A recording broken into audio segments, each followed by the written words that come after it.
हिरन वाला है, दो चश्मे है, हलवे वाला है, पहाड़ वाला है की पहचान। ये चार किस्म के हैं। इन्हें किस तरह से यूज किया जाता है? हिरन वाला है, इससे हम है यानी हिरन या हाथी वाला है कहते हैं। जैसे अब देखें ये किन किन वर्ड्स में ये है यूज होता है हिरन वाला।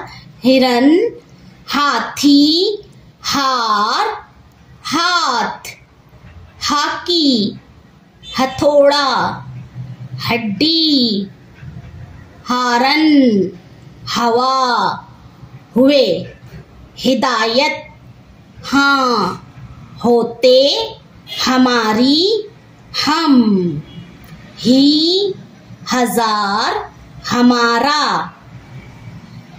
Please like, share and subscribe me. Thanks.